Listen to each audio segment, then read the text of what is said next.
Hi and welcome back. In this video I'm going to talk a little bit about the logistics and the costs for the basically 1 month that I spent bikepacking around the Midwest states of Illinois, Wisconsin, Minnesota, and Michigan, including a stint where I made my own route from Chicago to Minneapolis and then on to Duluth, and then also a section of the Great Northern Bikepacking Route through Minnesota, Wisconsin, and the Upper Peninsula of Michigan. I'll talk about planning the route, the amenities, accommodation, transportation, and costs. I'll also go over a couple things that I learned, as well as some of my favorite and least favorite things about this section of the journey. If you're new here, my name is Kyria, and I'm an avid backpacker turned bikepacker who in 2024 I quit my job to pursue a life of travel and adventure. So let's get started. So I did this route in late July, early August. As you'll know, if you watched any of my videos, it was very hot and humid and it rained a lot and there were a lot of mosquitoes. So this might not be the best time to do a bikepacking trip through this section of the country. It was probably at least 85 degrees most days, and on some days over 95 degrees Fahrenheit, and very, very humid. So let's talk a little bit about planning the route. So the first section from Chicago to Minneapolis and then on to Duluth, I planned myself. And I planned this using Komoot, and basically it did a really good job, I think, of putting me where I needed to go. I actually had a few different friends that I wanted to visit, so I went and saw people in Fort Atkinson, Madison, Hudson, and Minneapolis. So I kind of just told it that I wanted those to be my stops, and it planned the route for me essentially. And it took me mostly on bike trails and lesser traveled roads in Wisconsin. So that was perfect. The only thing is it did have a couple of stretches of long pavement, like the Great River Road along the Mississippi was one that was kind of a little bit endless, and there was plenty of shoulder and everything, but I was just riding along with traffic, fast traffic, for much of the time there.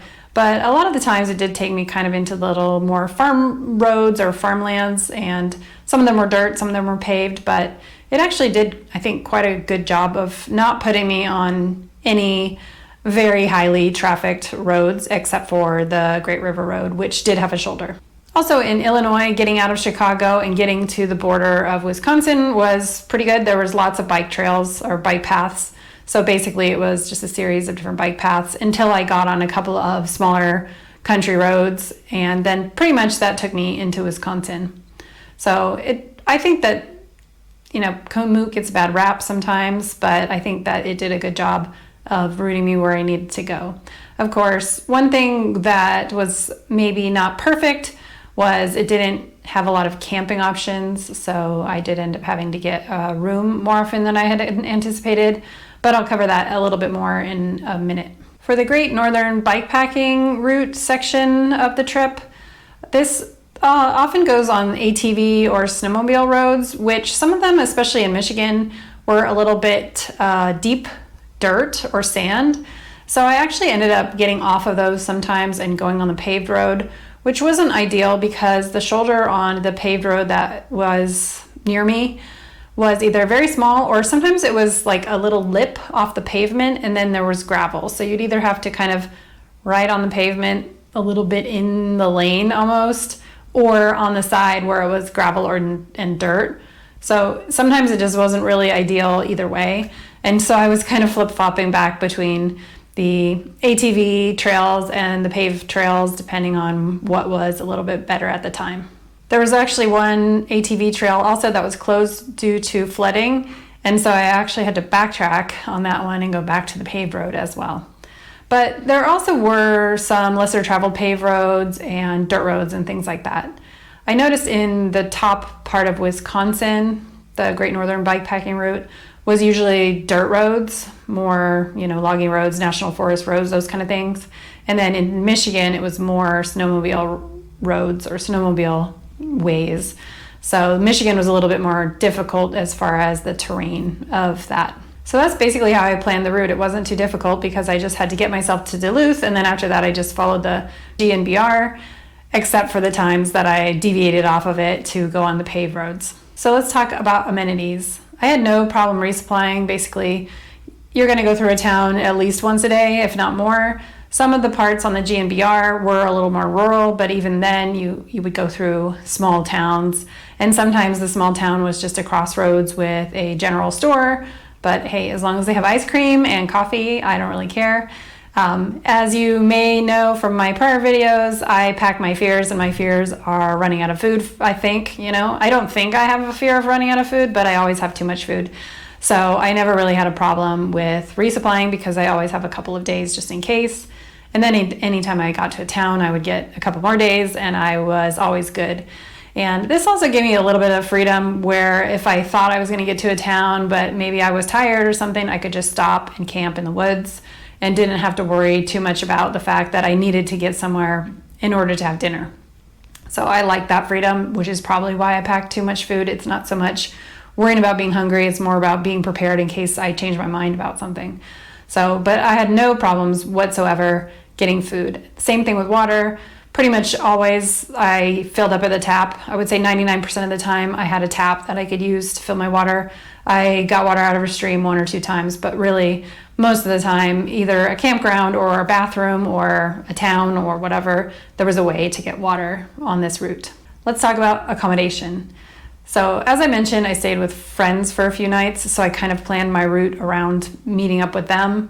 I also took the train to Chicago and got an Airbnb for a couple days there to rest after the Tour Divide. But then after that, I headed across Wisconsin, Illinois and Wisconsin. And one thing that I noticed, which I mentioned a little bit before, was that there weren't really as many camping options along the route that I planned. Now, again, this was the route that I planned based on trying to get to my friends' houses. So it may not have been the most ideal route as far as camping goes, but I noticed that I had to get motel rooms a little bit more often than I had anticipated. The good thing is, in the area that I was in, that was completely doable. Even in the smaller towns, there was usually at least 1 or 2 places where you could get a hotel room. This happened to me in Pepin, Wisconsin, where it just started downpouring and it was like 100 degrees with, 98% humidity it felt like. And I was just overheated. I got to the town. I was just going to get some cold drinks and try to find camping, but there weren't really any camping options. The cold drinks did help, but in the end I ended up paying for a motel because I just needed to get out of the rain and the heat and cool off and air conditioning. So it was so nice to have a room. And so things like that, you just can't really anticipate them. And so it was fine. It ended up being fine. But there weren't really as many camping options as I had hoped. I think I mentioned in my video about this that the Elroy to Sparta Trail, there are dispersed or free camping on both sides of the trail there. But for me on that day, that was like the beginning of the day, and so it wasn't a good timing as far as wanting to stay the night there. So that just didn't really work out for me. So the few places where there were camping areas, it just happened I wasn't there in the late enough part of the day that I would want to stop at that point. Also, there was one day where there was a free camping spot in the town of Woonawak, and then it started raining really, really hard. And by the time I got to the camping spot, it actually was a small lake with a lot of mosquitoes. And so there's no way I was going to put my tent in that area at that point. Once I got to the Great Northern Bikepacking Route, it was a little bit easier to do more wild camping or even established camping. There were just more options for camping in general. But it really depends on the state that you're in for the rules about wild camping. So I'll give you just a quick breakdown of some of them. So for Wisconsin, you are allowed to camp in the national, county, or state forest land or BLM land. And I can put a link in the description below of the site that you can use to look and see where those places are. The only thing is the route didn't really go through a lot of the national forest land. There were, I think, 2 areas that I went through, Nicollet, and I can't remember the name of the other one. And I might be getting confused with Michigan, but there were a couple options. So it just really, you had to kind of time your route so that you would be in those places at the appropriate time to be able to camp. But as far as finding it, it is a little bit brushy in Michigan and Wisconsin over the route. And so sometimes it wasn't like, oh, great, there's this flat area under a tree, with a perfect camping spot. So sometimes my camping spots were a little bit creative, let me put it that way. In Michigan, the rule is you can stay in the state forest lands, but you have to be more than a mile away from any established camping. And you can't stay in the national parks, state parks, or county parks in Michigan. You also have to have a permit, which you can get online, and I'll put the link in the description below for that as well, where there's also maps and things like that. But so they are a little bit more specific as to where you can and cannot camp. So I'm a rule follower, so I don't like to just stealth camp in a place where I'm not supposed to be camping. It makes me feel uncomfortable. So that's, you do you, but that's the way I like it. So if in doubt, I would just get a room in the end. But luckily, I didn't have to do that too much because I could time it okay. Also, there were a couple of paid camping areas that I stayed in both Wisconsin and Michigan. And in Michigan, I did kind of go a little bit off the beaten track, like off the route, to be able to get to one of them. And so, if you're okay with that, like not specifically following a specific route, then there are options for that as well. Okay, so for transportation, I didn't really need any transportation except for I did take a train, an Amtrak train from Texas, from El Paso. So after I finished the Tour Divide, I got a ride to El Paso, and from El Paso, I took the Amtrak to Chicago. This took about 2 days, so I actually spent 2 overnights on the train. And so that was the only form of transportation I had to take. After that, I pretty much used the bicycle to get me from place to place. Okay, let's talk about costs.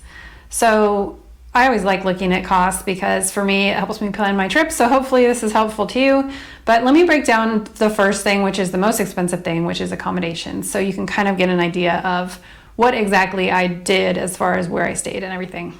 So I was in the Midwest for a total of 30 days. 22 of them were riding days. The other days were 2 days in Chicago. After I got to Chicago, I got an Airbnb so I could relax a little bit after the Tour Divide. And I also stayed 4 additional days with various friends where I didn't ride my bike on those days either. And I stayed 2 nights, if you want to call it that, on the train. So all in all 30 days, but only 22 of them were cycling days. So like I said, I stayed in an Airbnb for 2 nights in Chicago. I also paid for established camping 3 nights. I stayed with friends 6 nights altogether. I got a motel for 11 nights. I stayed on the train for 2 nights. I stayed 3 nights with Warm Showers host. And in the end, I only wild camped 3 nights as well. So 30 nights total. And the accommodation for those 30 nights cost me $1,352.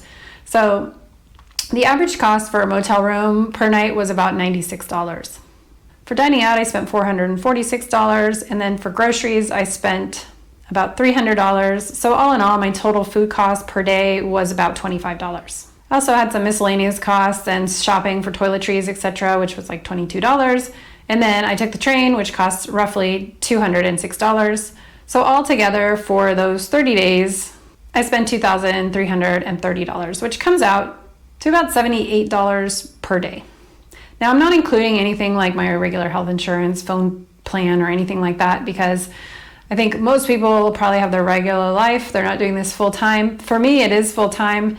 And so I also would add my regular charges of fixed costs that I have every year onto this for myself, but I'm not going to put that on here. So let's talk about some of the best and worst. So the best part, despite the rain and the bugs and the mud, I actually really enjoyed the Upper Peninsula of Michigan.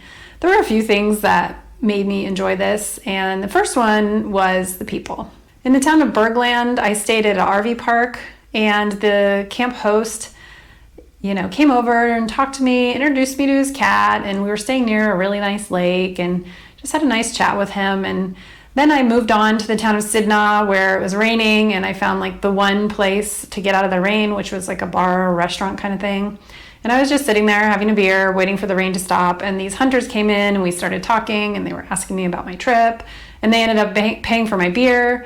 And then I continued on, and I was headed towards Marquette, and I stopped at a rest stop, and there were these 2 ladies that were on a road trip, and they were sitting there having like a snack and everything. And they invited me over to have some bread and some blueberries, some fresh blueberries with them. And just so many people were so welcoming and friendly, and I really appreciate that. Plus, those ladies were having the bread that I talked about, which is the Huron Mountain Bakery in Marquette.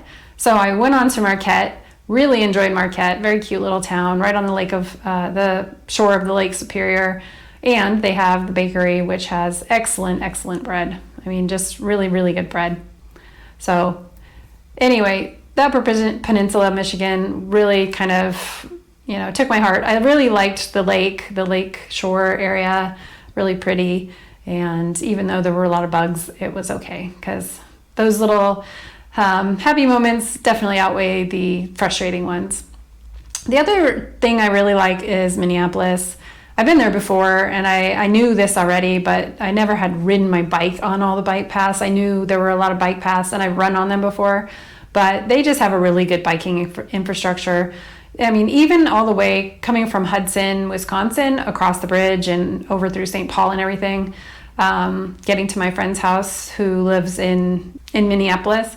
It just was really easy. It was easy to follow the paths. Everybody kind of follows the rules. There's a lot of people cycling. It's always kind of nice when you're not the only one person out there, in the middle of the street by yourself on a bike.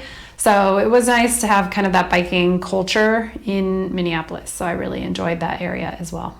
As far as the hardest part, or the part that was, the most frustrating, I would say the heat and the humidity was one thing, and then the rain, of course. So it was either too hot or it was too moist, or then it would start raining and then it would be raining, but you're also hot at the same time. So you're like sweating inside your jacket and it's wet on the outside of your jacket. Just that whole feeling of being moist all the time is not that great. And then the mosquitoes, of course, weren't that great. They were pretty heavy, but I mean, to be honest, if you're anywhere at the end of July, beginning of August, hiking in the mountains, you're probably going to encounter mosquitoes.